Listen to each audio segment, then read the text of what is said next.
I was never a fan of comic books and superheroes and all the rest of it. I was more into movies and TV.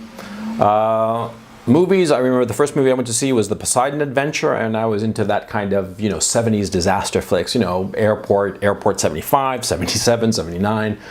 And cartoon-wise, I was interested in more absurdist humor, like Roadrunner and Wile E. Coyote, Tom and Jerry, anything done by Chuck Jones, frankly. And so I missed out on the whole comic book thing. It just wasn't my thing, And I knew some kids who liked it, but most of my friends didn't. Had I had friends who liked comic books, I probably would have liked them. So I don't have a problem with comic books per se. I'm not a fan, but I respect those who are. And, quite frankly, I don't have a problem with escapist entertainment, which is what comic books are. They are an escapist entertainment. It's an entertainment for kids who feel powerless. I mean, that's its origins, of course, and that's its popularity. That's why Peter Parker, for instance, is the most popular of all the characters. Peter Parker, Spider-Man, who is he? He is a teenage boy, and he is a put-upon and not particularly alpha teenager who's, daily struggles through life. He doesn't have a girlfriend, or does have a girlfriend, I forget, it doesn't matter. The point is he's a put-upon young man, and his alter ego is Spider-Man, who is this very powerful superhero, which is sort of like the embodiment and this desire of every teenage boy, He is powerless, that is the average teenage boy, because he's a teenage boy.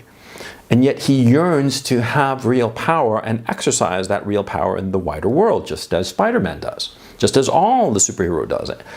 Iron Man, Captain America, and all the rest of it. Now, I don't have a problem, as I said, with escapist entertainment. And I think that we all need escapism from our daily routine or our grind. And we have a plethora of different kinds of escapisms.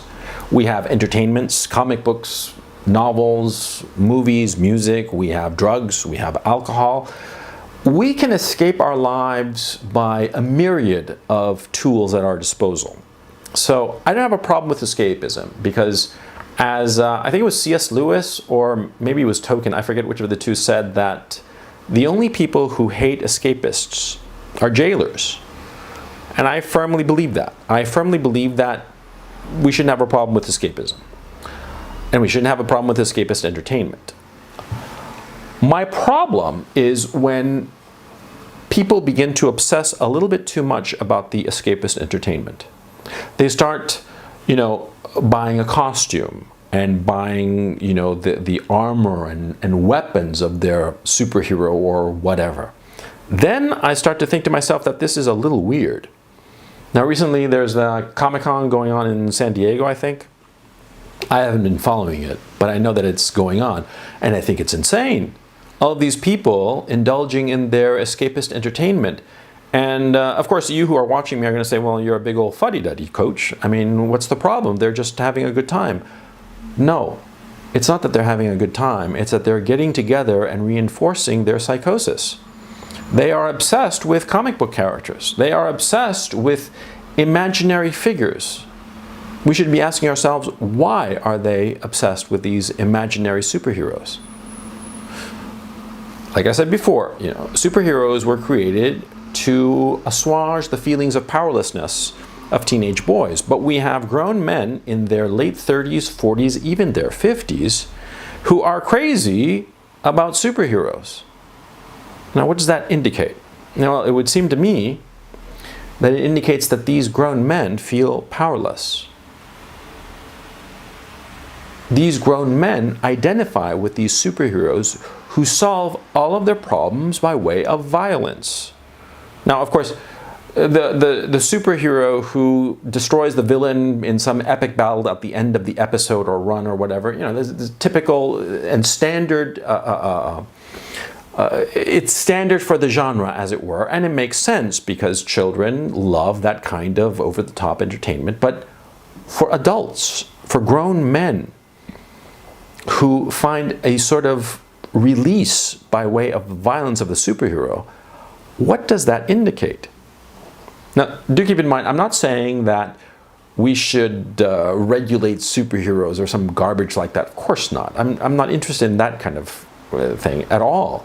On the contrary, you know, let whatever the writers want to dream up, let them dream it up. My point is that these superheroes are indicative of a malaise among young people, young men specifically, and not so young men anymore. These men obsess about superheroes because they feel powerless in their lives. And as they normalize the sense of solving a problem by violence, well, they think that any problem in the world can be solved by violence, be it verbal violence or actual physical violence. Now, of course, as any grown man or grown woman can tell you, no problem was ever solved by violence. In point of fact, most social problems that use violence wind up becoming much, much worse, of course. Adult problems have to be solved with negotiation, with dialogue, with discussion. If grown men are gravitating towards superhero type films, comic books, stories, what have you, what does that indicate? It indicates that they are powerless and that they feel disconnected to any kind of societal mechanism that can solve their problems. They feel much like Peter Parker, a very put-upon young man who is disconnected from his society, who only finds any kind of fulfillment and satisfaction by way of his alter ego, Spider-Man, who solves all his problems. How? By violence. Now, it also indicates that a purveyor of violence, a leader, who starts saying that a problem can be solved by carrying out an act of violence against this group or that other group. I mean, how far away are we from such an individual? Because right now we have Trump, and Trump is a buffoon. He's a used car salesman. He's nobody. But I'm thinking of the one after Trump.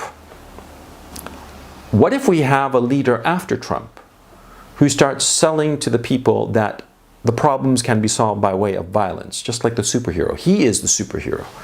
He is the embodiment of the superhero, and just as a superhero can destroy some problem, he too can destroy some problem by way of violence. See, because we are normalizing that, and we are finding it easier and easier, and we see it all around us. We see Antifa. Antifa is a terrorist group. There's no other way to put it, and they are trying to quote-unquote solve their problems by way of violence in a cartoonish, ridiculous way. But that's what they are doing. See, we have to be worried about these people. Not just Antifa, but Antifa is begetting the same kind of violence on the right. How far or how long before an offshoot of the Proud Boys, for instance, turns violent, really violent? And then what will Antifa's response be to them? More violence. We are getting to a point where, as a society, we have to start figuring out a way to solve our problems.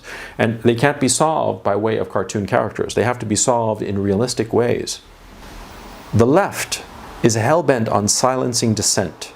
They silence dissent because they think that by silencing dissent, they are somehow magically doing away with the problem. Censoring people does not do away with the problem, it makes it worse. And we are seeing that. And we are seeing a generation of men who believe that ultimately a punch with the expression "pow" on it is the way to solve problems. We are seeing that, and we are seeing it with Antifa. And we are seeing it with the group that will be opposed to Antifa. And we will see it with a group that will ratchet up to give Antifa a fighting chance. We are seeing it. Violence is starting to happen on our streets. I don't know where this ends.